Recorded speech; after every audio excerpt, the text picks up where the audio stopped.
పల్నాడు జిల్లా పిడుగురాళ్లలో డయేరియాపై ప్రభుత్వం అలర్ట్ అయింది. స్వయంగా రంగంలోకి దిగి క్షేత్రస్థాయి పర్యటన చేశారు మున్సిపల్ శాఖ మంత్రి నారాయణ. పల్నాడు జిల్లా పిడుగురాళ్లలో డయేరియా కేసులు పెరుగుతుండడంపై ప్రభుత్వం అలర్ట్ అయింది. పట్టణంలోని లెనిన్ నగర్, మారుతి నగర్లో ప్రజలు డయేరియా బారిన పడి ఆసుపత్రిలో చికిత్స పొందుతున్నారు. దీంతో పురపాలక పట్టణాభివృద్ధి శాఖ మంత్రి పొంగూరు నారాయణ స్వయంగా రంగంలోకి దిగారు. ఇవాళ ఉదయం ఒకసారి అధికారులతో టెలికాన్ఫరెన్స్ నిర్వహించి పరిస్థితిపై వివరాలు అడిగి తెలుసుకున్నారు. డయేరియాపై ఎప్పటికప్పుడు తనకు సమాచారం ఇవ్వాలని అధికారులకు సూచించారు. ఆ తర్వాత కూడా కొత్తగా మరో 2 కేసులు నమోదు కావడంతో స్వయంగా క్షేత్రస్థాయి పర్యటనకు వెళ్లారు. అనంతరం మంత్రి నారాయణ మీడియాతో మాట్లాడారు. వాటర్ కంటామినేషన్ ప్రాబ్లం వచ్చిన విషయం అందరికీ తెలిసిందే. అయితే ఇంతవరకు అది ఎగ్జాక్ట్గా ఎక్కడ అనేది క్లారిటీ ఇంకా రాలేదు. దాదాపు 80 కేసులు ఇంతవరకు యాక్చువల్గా రావటం జరిగింది. ఇప్పుడే నేను పిహెచ్ హాస్పిటల్ కూడా పోయి వచ్చాను. అక్కడ ఒక 6 కేసులు ఉన్నాయి.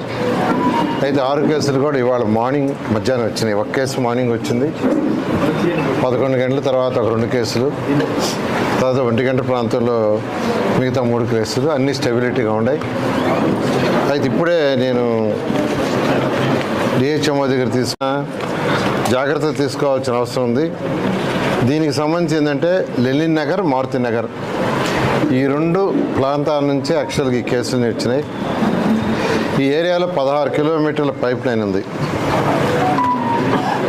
16 కిలోమీటర్ల పైప్ లైన్. అయితే 29వ తేదీ యాక్చువల్గా ఇది ఐడెంటిఫై అయింది. వెంటనే 30, 1వ తేదీ, 2వ తేదీ, 3వ తేదీ, 4వ తేదీ వాటర్ ఇవ్వాల. అక్కడ 7 పవర్ బోర్స్ ఉన్నాయి, 36 హ్యాండ్ బోర్స్ ఉన్నాయి. 7 పవర్ బోర్స్, 36 హ్యాండ్. అయితే ఈ పవర్ బోర్స్లో చెక్ చేస్తే 2 మాత్రం కొంత తేడా వచ్చింది. ఒక దాంట్లో నైట్రేట్ ఐడెంటిఫై అయింది. ఆ బోర్ క్లోజ్ చేశారు. అన్ని బోర్లు కూడా క్లోజ్ చేశారు. దీనికి ముందు ఏదైతే కృష్ణా వాటర్ వస్తుందో ఆ వాటరు లీకులు ఉంటే అక్కడక్కడ దాన్ని ఆపారు. దాన్ని ఆపేసి యాక్చువల్గా ఇక్కడ ఈ bore water, power bore water దీన్నే ఇచ్చారు.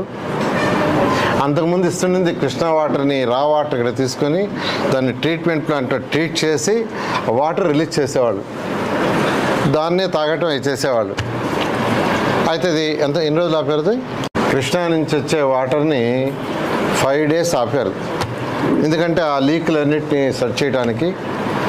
ఆ టైంలో పూర్తిగా ఈ యొక్క bore water, hand bore, power బోర్లు వాడారు. ప్రత్యేకంగా ఈ యొక్క వీటిలో ఏంటంటే 2 రకాల లైన్స్ ఉన్నాయి గ్రౌండ్లో. ఒకటి కృష్ణా వాటర్ లైన్ వేయకముందు, అంతకుముందు పవర్ బోర్లు వేసుకొని అక్కడ లైన్లు వేసుకొని పబ్లిక్ ట్యాప్స్ ఉన్నాయి. పబ్లిక్ ట్యాప్స్ ఆ 7 పవర్ బోర్ల ద్వారా పబ్లిక్ ట్యాప్స్ ఉంటాయి. వాటి నుంచి నీళ్ళు పట్టుకుంటున్నారు. అయితే కృష్ణా వాటర్ వచ్చిన తర్వాత గ్రౌండ్లో మళ్ళీ సపరేట్ లైన్ వేసి దాని ద్వారా ఇంటింటికి వాటర్ ఇస్తారు. ఇంటింటికి వాటర్ ఇచ్చే సిస్టమ్. ఆ ఇంటింటికి వాటర్ ఇచ్చే సిస్టమ్ని వాళ్ళు ఆపారు 5 రోజులు. మొత్తం 39 కేసులు మొత్తం డిఫరెంట్ హాస్పిటల్స్లో, అంటే ప్రైవేట్ హాస్పిటల్స్ కావచ్చు, గుంటూరు కావచ్చు, నరసరావుపేట కావచ్చు, ఈ యొక్క యూపీహెచ్ మారుతి నగర్ హాస్పిటల్ కావచ్చు, ప్రైవేట్ హాస్పిటల్స్ కావచ్చు, వాటిల్లో 39 కేసులు ఉన్నాయి. అయితే అన్నీ స్టెబిలిటీగా ఉన్నాయి. అయితే ఒక 2 కేసులు యాక్చువల్గా డిహెచ్ఎం గుంటూరులో చనిపోయినాయి అన్నారు. దాని డీటెయిల్స్ తీసుకుంటే వాళ్ళు డిఫరెంట్ కాజెస్తో చనిపోయారన్నారు.